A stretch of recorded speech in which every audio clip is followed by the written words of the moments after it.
இனி வீட்லயே பானிபூரி செய்யலாம் எல்லாரும். ஆச்சி panipuri kit.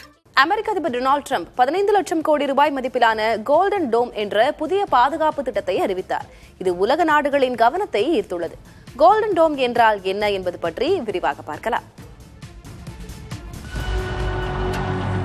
As we make a historic announcement about the Golden Dome Missile Defense Shield, that's something we want.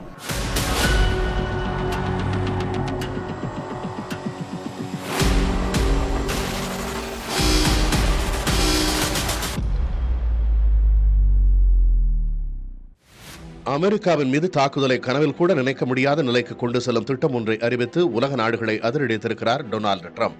இஸ்ரேலின் iron டோமை விட மேம்பட்ட தொழில்நுட்பத்துடன் கூடிய கோல்டன் டோம் எனப்படும் புதிய ஏவுகணை தடுப்பு அமைப்பை உருவாக்கும் திட்டம்தான் அது. இந்த திட்டம் சீனா, ரஷ்யா, வடகொரியாவிலிருந்து வரும் ஏவுகணை அச்சுறுத்தல்களை எதிர்கொள்ளும் நோக்குடன் உருவாக்கப்படுகிறது. மொத்த செலவு $175 பில்லியன் மதிப்பிடப்பட்டுள்ளது. அதாவது இந்திய மதிப்பில் சுமார் 15 லட்சம் கோடி ரூபாய் ஆகும். நிலம், கடல் மற்றும் விண்வெளியில் இருந்து ஏவுகணைகளை கண்டறிந்து தடுக்கும் தொழில்நுட்பங்களை கோல்டன் டோம் கொண்டிருக்கும். இஸ்ரேலின் அயன் டோம் பாதுகாப்பு அமைப்பை மையமாக கொண்டு அதனை மேலும் மேம்படுத்தி விண்வெளியிலிருந்து வரும் ஏவுகணைகளை கண்டறிந்து தடுக்கும் செயற்கைக்கோள் மற்றும் சென்சார்கள் பயன்படுத்தப்படும். வரும் 2029 ஆண்டுக்குள் திட்டம் செயல்படுத்தப்பட உள்ளது. கோல்டன் டோம் திட்டத்தின் நிர்வாகத்தை அமெரிக்க விண்வெளிப்படையின் துணைத் தலைவர் ஜெனரல் மைக்கேல் கொட்லின் மேற்கொள்வார். கோல்டன் டோம் திட்டத்திற்கு ஆரம்ப நிதியாக $25 பில்லியன் ஒதுக்கப்பட்டுள்ளது. மொத்த செலவு அமெரிக்க பட்ஜெட்டின் மதிப்பீட்டின்படி அடுத்த 20 ஆண்டுகளில் $831 பில்லியன் எட்டும் என எதிர்பார்க்கப்படுகிறது. இந்த திட்டத்தில் ஸ்பேஸ் எக்ஸ், பாலண்டியர் மற்றும் ஆண்ட்யூரெல் போன்ற நிறுவனங்கள் பங்கேற்கும் வாய்ப்பு உள்ளது. உலகளவில் சிறந்ததாக கருதப்படும் இஸ்ரேல் அயன் டோமை விட கோல்டன் டோம் எப்படி சிறந்ததாக இருக்கும் என்ற கேள்வி எழலாம்.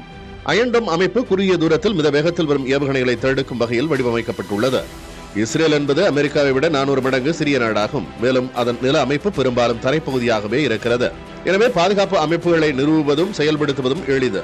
ஆனால் அமெரிக்கா பரந்த பரப்பளவை கொண்ட நாடு என்பதால் அதன் முழு நிலப்பரப்பையும் பாதுகாக்கும் அமைப்பை நிறுவுவது மிகுந்த சவாலானது. இஸ்ரேல் சந்திக்கும் அச்சுறுத்தல் ஹமாஸ் போன்ற அமைப்புகளின் குறுகிய தூர ஏவுகணைகளாக இருக்கலாம். ஆனால் அமெரிக்காவை தாக்கக்கூடிய நாடுகள் ரஷ்யா, சீனா போன்ற வல்லரசுகளாகும். இது தவிர வடகொரியாவும் உண்டு.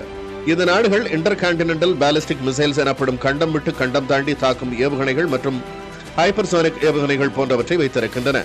இதற்காகவே கோல்டன் டோம் திட்டம் உருவாக்கப்பட்டுள்ளது. புதிய தலைமுறைக்காக GS பாலமுருகன். இனி வீட்லயே பானிபூரி செய்யலாம் எல்லாரும். ஆச்சி பானிபூரி கிட்.